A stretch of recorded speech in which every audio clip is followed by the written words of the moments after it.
End of the world. Si le peintre dit End of the world, il parle justement que justement il faut la fête parce que c'est la fin du monde, mais que la fin du monde arrive, il faut la fête, mais la plupart des gens vont détruire totalement. Détruits, et les gens vont trop lentement, donc ils cherchent trop le moi. Laissez-moi doucement. Imagine une fois qu'il y a un tremblement de terre qui arrive à Paris ou une grande vague. Une grande vague qui arrive à Paris. Est-ce que les gens vont continuer à faire doucement, bonjour, salut Jean-Pierre? Ouais, Jean-Pierre, ça va? Bon, moi c'est cool là, moi c'est cool. Ouais, là je t'appelle pour te dire qu'il y a une vague et tout là. Ah, te presse pas, c'est bon, la vague elle arrive, mais 200 km/h quoi.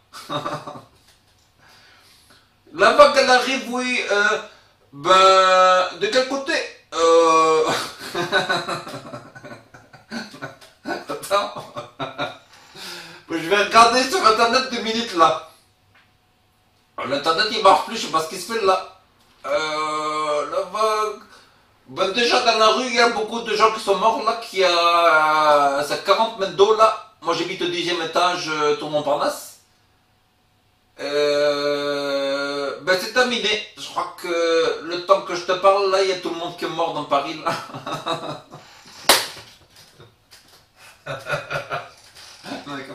Accélérez, la fin du monde arrive, préparez-vous. Vous êtes athée, vous êtes musulman, vous êtes protestant mais pas adventiste du 7e jour, vous êtes catholique, faites une recherche, vous êtes dans Babylone. Vous êtes dans des fausses églises, il y a beaucoup de vérité chez vous, très bien, mais la vérité est dans sa Bible. Et à la fin, et Apocalypse, c'est le livre qu'il faut étudier. Dedans, il écrit qu'il y a un message des 3 anges. Le premier ange dit, craignez Dieu, donnez-lui gloire, car l'heure de son jugement est arrivée. Donc déjà, une erreur dans le Coran dit le jugement est dans le futur. Ici, il est écrit que le jugement est arrivé déjà. Depuis 1944, le jugement est arrivé. Est-ce que Dieu va se contradire? Non. Après, il est écrit Babylone la grande est tombée, est tombée. C'est qui Babylone? Vous regardez dans Daniel chapitre 7 points qui nous donnent que l'église catholique est Babylone.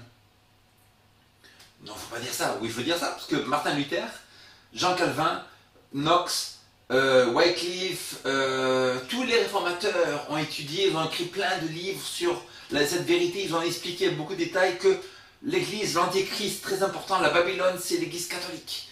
Vous regardez sur internet, il y a beaucoup de livres de Martin Luther, tous ces gens-là qui expliquent avec détail, des dizaines de réformateurs qui expliquent que l'église catholique est la Babylone. Non pas les membres qui sont très honnêtes souvent, mais l'organisation.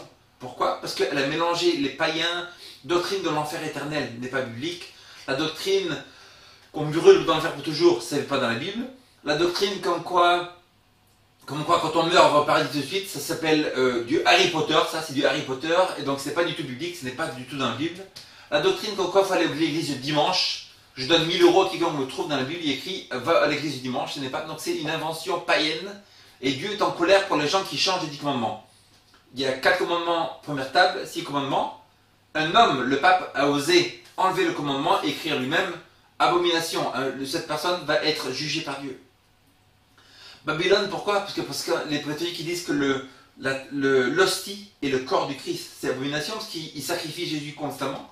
Et lui, il nous dit que Jésus-Christ a été crucifié une fois pour toutes. C'est terminé, une fois pour toutes. La Bible nous dit que bientôt, maintenant, il va y avoir une loi dominicale. La marque de la bête. Marque de la bête, c'est un sceau. Quand François Hollande, Obama parle, ils ont un pupitre. Devant le pupitre, il y a le nom Obama. Titre, président, territoire, États-Unis. C'est le sceau, c'est la marque des États-Unis, comme la marque de la France, c'est pareil. Donc, qu'est-ce que c'est la marque de la bête? Pour connaître la marque de la bête, il faut chercher la marque de Dieu. Où se trouve la marque de Dieu? Elle se trouve dans Exode chapitre 20, versets 8 à 11, qui nous dit souviens-toi du jour de repos pour le sanctifier. Tu travailleras 6 jours, tu feras tout ton ouvrage. Mais le 7e jour est le jour de l'Éternel, ton Dieu. Non Dieu. Car en 6 jours, il créa, c'est-à-dire créateur. Non Dieu, titre créateur, les cieux, la mer, la terre, les sources d'eau. Donc on a le nom, le titre, le territoire, dans le 4e des 10 commandements. Le 4e du commandement, le sabbat, c'est le sceau de Dieu. Si le sabbat est le sceau de Dieu, qu'est-ce que la marque de la bête? La marque de la bête, c'est l'adoration du dimanche. D'où vient le dimanche? Le dimanche a été commencé en 321 par l'empereur Constantine. Constantine a vu que Néron et tous les autres empereurs romains ont eu une mort terrible parce qu'ils ont persécuté les chrétiens. Donc lui, il a voulu allier le paganisme qui adorait le soleil le dimanche, dia solis, avec les vrais chrétiens qui gardaient le sabbat. En 321, pendant 3 siècles après la mort de Jésus-Christ, pratiquement tous les chrétiens sur la terre ont gardé le sabbat. Ça veut dire que si la mort de Jésus avait changé le jour du sabbat, il se serait écrit ici et les chrétiens l'auraient changé, l'auraient gardé. Même dans Luc, il est écrit que les femmes se reposèrent le sabbat quand Jésus était mort sur la croix et elles retournèrent au tombeau le dimanche, premier jour de la semaine, pour voir le tombe. Ça veut dire que même les disciples de Jésus ont gardé le sabbat après la mort de Jésus. Chose incroyable, c'est que Apocalypse 13 nous dit que la première bête, on sait que c'est l'Église catholique, après il écrit qu'une seconde bête sort de la terre. Apocalypse 17, 15 nous dit que la mer, les eaux que tu as vues, ce sont des multitudes. Donc on a les 1260 ans de prophétie, 538-1798. Autour de 1798, nous dit la Bible, un nouveau pouvoir va sortir. Quel pouvoir sur la terre globalement est sorti mondialement autour de 1798? Les États-Unis, exactement. Et il est écrit dans Apocalypse 13, la fin du chapitre, que ce pouvoir va faire une marque ou une image de la bête.